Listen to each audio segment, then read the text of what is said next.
Oke, jadi tadi adalah pemeriksaan ELISA dan anti HIV belum ada. Saat ini perawat akan melakukan pemeriksaan fisik lengkap.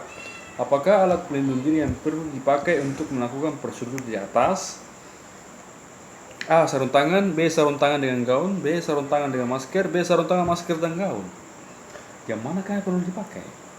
Saat ini dia seorang remaja berusia 18 tahun datang ke UGD dengan diare kronis, berarti sudah lama, dan dehidrasi, bibirnya pucat. Pasien baru saja dipindahkan ke UGD menuju ke ruangan penyakit dalam. Sudah dilakukan pemeriksaan ELISA. Kalau di pemeriksaan elektrolit dan anti HIV. Hasilnya belum ada. Saat ini perawat melakukan prosedur tersebut. Prosedur pemeriksaan lengkap. Dia mau periksa fisiknya, mau pegang-pegang semua fisiknya itu. Mau pegang-pegang. Nah, apakah alat pelindung diri yang perlu Anda pakai untuk melakukan prosedur tersebut? A. Sarung tangan. B. Sarung tangan dengan gaun. B. Sarung tangan dengan masker. B. Sarung tangan, masker, dan gaun. Gimana? Kira-kira yang mana yang paling tepat untuk pemeriksaan fisik pada pasien usia 18 tahun dengan diare kronis dan dehidrasi? Maka alat pelindung diri yang dipakai adalah diare kronis dan dehidrasi. Sarung tangan dan masker. Oke, jawabannya ada di mana? A. Cukup sarung tangan saja. Sarung tangan saja. Iya. Kata kunci dalam melakukan pemeriksaan fisik pada pasien suspek HIV. Nah, penerapan standar precaution sebelum gejala atau sebelum melakukan pasien berkenan dengan pasien, maka kita melakukan cuci tangan sebelum dan setelah tindakan. Menggunakan alat pelindung diri berupa sarung tangan untuk mencegah transmisi patogen yang perlu dilakukan. Patogen contohnya virus, mikroba, bakteri, itu zat patogen. Patogen itu bukan zat tapi mikroorganisme patogen. Terus gunakanlah strategi eliminasi, karena masker digunakan untuk kasus-kasus transmisi droplet airborne. C. Salah. D. Salah. B. Pemeriksaan fisik bukan hanya tindakan yang berisiko mengkontaminasi atau membuat lembat pakaian pemeriksaan.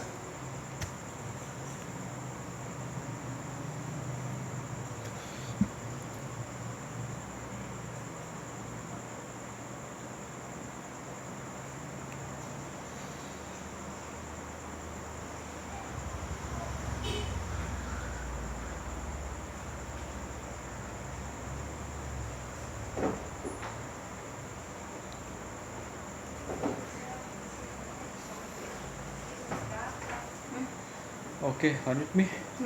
Lanjut lagi. Masih kuat. Jadi ceritanya ini pasien adalah pasien yang suspek HIV. Jadi belum tentu HIV itu. Baru suspek dehidrasi, diare, sehingga tidak memerlukan alat-alat yang terlalu banyak. Dia cukup sarung tangan saja. B. 12. Seorang pria 70 tahun ditiba di ruang rawat bedah untuk persiapan operasi TURP atau di operasi prostatnya. TURP elektif. Berdasarkan pengkajian, didapatkan pasien meminum Coumadin atau warfarin pada dosis yang cukup tinggi. Apakah yang perlu perawat lakukan untuk mengantisipasi efek obat tersebut terkait prosedur di atas? Jadi A. Mengambil sampel darah untuk prothrombin time dan international normalized ratio. B. Melakukan kolaborasi pemberian vitamin K. C. Melakukan sampel darah cross-match dan mengisi permintaan darah. D. Melaporkan ke dokter untuk menunda rencana operasi. Jadi di sini ada seorang pria 70 tahun tiba di ruang bedah untuk persiapan operasi. Yang A. Mengambil sampel darah untuk prothrombin time dan international normalized ratio. Yang A. Alasannya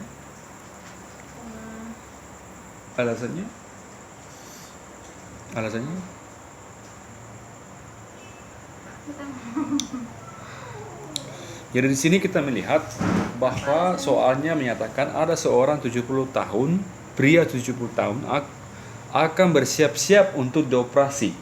Pas dicek, ternyata pasien ini sudah minum Coumadin warfarin. Terus apa yang dilakukan? Seorang perawat setelah dia sudah minum obat itu, yang dilakukan adalah mengambil sampel darahnya. Toh, tidak mungkin bilang, mungkin dikasih langsung obat vitamin K, pasti salami. Terus kita ambil sampel darahnya, crossmatch dan mengisi formulir permintaan darah, langsung minta darah, tidak mungkin kan? Terus melapor ke dokter untuk menunda rencana operasi. Masa mau ditunda belum diperiksa, toh? Jadi kita harus periksa dulu sampel darahnya, prothrombin time international normalization ratio. Maksudnya ini prothrombin time adalah cairan prothrombin, cairan yang apa namanya itu? Itu kalau kalau kita fase mengiringnya darah harus dibilang fase prothrombin, toh? Nah itu yang mengikat darah di dalam. Itu yang dicek prothrombin time-nya, berapa lama dia akan mengiring darahnya. Terus international normalized ratio. Apa itu international normalized ratio? Maksudnya kadar darah secara internasional. Maksudnya normalnya darah sekian, GDS-nya sekian, kolesterolnya sekian. Itu international normalized ratio. Oke? Terus kita nomor 13 lagi. Seorang wanita berusia 45 tahun dirawat di ICU, mendapatkan terapi cairan via infus pump dengan kecepatan 125 ml per jam. Perawat memeriksa daerah insersi vena-punctur toh, daerah yang ditusuk vena punctur. Di daerah radialis berwarna merah, bengkak hangat dan nyeri pada daerah proksimal. Proksimal artinya di tepat di tusukannya, distal di yang menjauh tusukan. Terus manakah intervensi keperawatan yang harus dilakukan pertama kali? A. Memperlambat tetesan infus sampai 10 ml per jam. B. Memasang infus. C. Menghentikan infus. D. Mengompres dingin daerah yang insersi. Yang C. Menghentikan infus. Betul sekali. Kenapa kita harus menghentikan infus? Karena SOP-nya kalau kita menginfus, nah plebitis dilepas. Walaupun bukan infus pump, kalau memang dia sudah bengkak, merah, ganti. Terus nomor 14, seorang perempuan berusia 60 tahun dengan diagnosa congestive heart failure, CHF. Itu CHF. Baru saja menerima 3 kantong darah selama 1 jam 40 menit. 1 jam 40 menit. Saat ini pasien duduk di tempat tidur, tampak sesak, gelisah.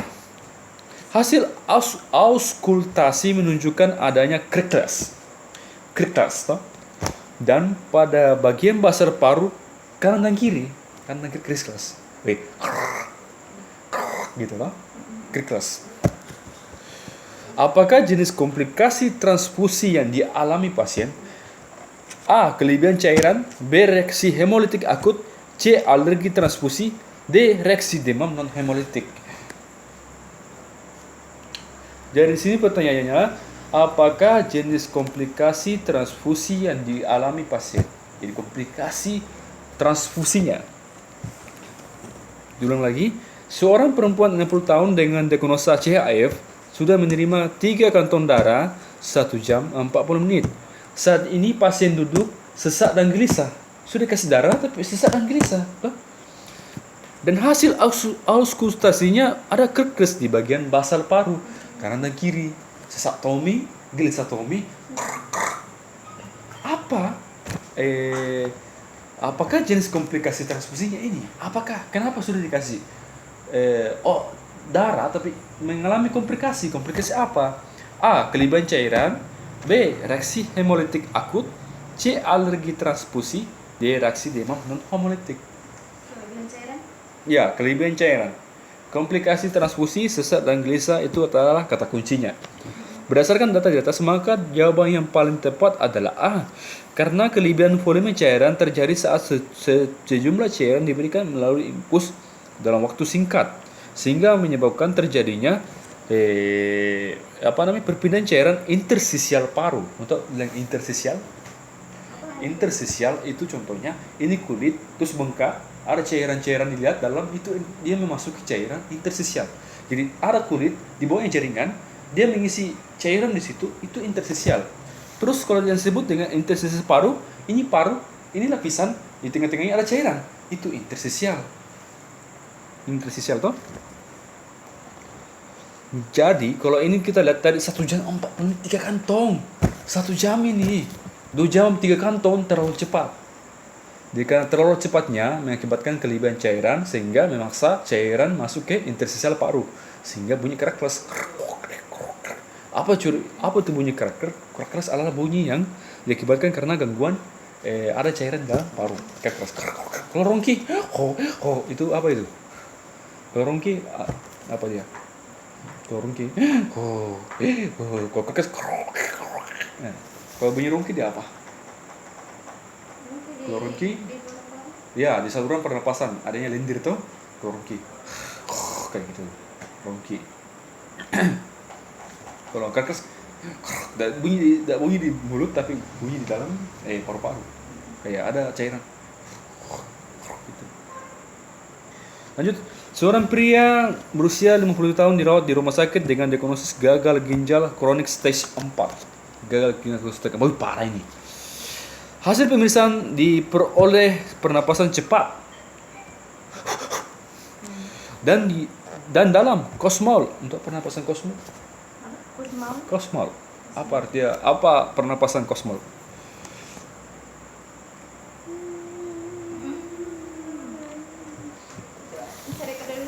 Pernapasan kosmol adalah pernapasan yang diakibatkan karena asidosis. Asidosis adalah di mana pH-nya meningkat. pH-nya meningkat. Kenapa pH-nya menurun? Kenapa pH-nya menurun? Bersifat asam. Kenapa bisa bersifat asam? Karena pernapasannya tidak optimal. Gitu. Terus kapan bahasanya? Ketika bahasa terjadi ketika oksigen terlalu banyak. Ketika oksigen terlalu sedikit maka terjadi asidosis, maka terjadi kosmol. Gitu. Jadi umumnya O2 nya terlalu banyak, kalau dikecapikan kasih masuk di oksigen terus terlalu banyak O2 nya, kelebihan oksigen, maka terjadi basa. Karena oksigen itu bersifat basa kalau terlalu banyak.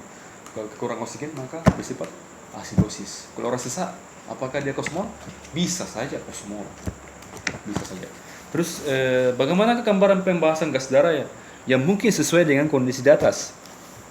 pH 7,5, 7,59, pH 2 85 mg, pH 2 Sini kita baca. Pasti pusing juga. Sini Ki, tapi saya kok tutup dulu 4 menit nanti. Ini. Dimanakah gas darah yang sesuai itu? Apa tadi Yang mana? Seorang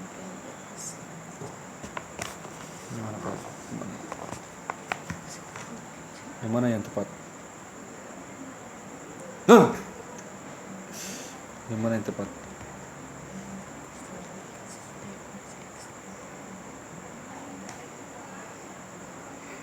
Karena sini kosmol berarti asidosis, yang mana bersifat asidosis. Yang bersifat asidosis berarti ini O2 tinggi. O2-nya mana tinggi? Ini tinggi. Yang mana rendah? Ini rendah. Kalau kita di sini pH-nya yang paling mendekati asam ini, yang B. Sederhananya seperti itu. Yang B. Maka jawabannya adalah B. Toh, kosmol itu asidosis. pH-nya rendah. Jadi Jawabannya B. oh iya Pak. Iya. Nah, itu pada pasien gagal ginjal asidosis metabolik mengakibatkan resistensi H terjadi akibat penurunan filtrasi glomerulus. Kondisi asidosis metabolik menggambarkan pH kurang dari 7,35,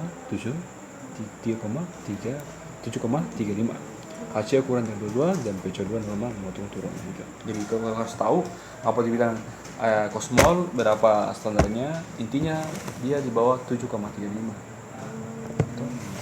Di coba 73,5. Terus HCO-nya kurang dari 22. Ini sudah kurang dari 22 ini 17. Terus PCO-nya normal dan ataupun turun, kompresi yang terjadi. PCO-nya normal dan naik tak turun, toh? Oke. Seorang laki-laki berusia 45 tahun dirawat di ruang penyakit dalam dengan infrak miokard. Untuk infrak miokard Infrak miokard adalah adanya flek di lapisan saluran pernapasan. infrak miokard. Miokard artinya mio artinya otot. Kard artinya jantung. Infrak artinya flek. Jadi flek artinya sumbatan di otot jantung. Infrak miokard. Itu namanya infrak miokard. Terus pada pengkajian hari ini didapatkan keluhan nyeri tidak ada, tekanan darah 120/70, nadinya 88, laju pernapasannya 22. Perawat sedang mengajarkan dan memotivasi pasien untuk melakukan latihan kaki ambulasi sesuai dengan program. Apakah tujuan latihan dilakukan pada kasus di atas? A. Mencegah DVT, deep vein thrombosis. B. Mencegah luka tekan. C. Mencegah serangan jantung berulang. D. Mencegah konstipasi. Mencegah konstipasi. Alasannya,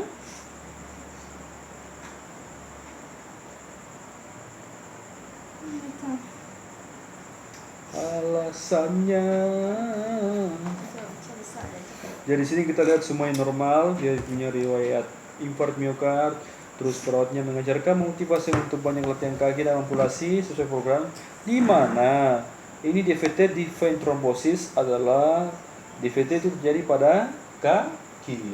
Biasanya terjadi pada kaki. Apakah infart miokard terjadi pada kaki? Tidak.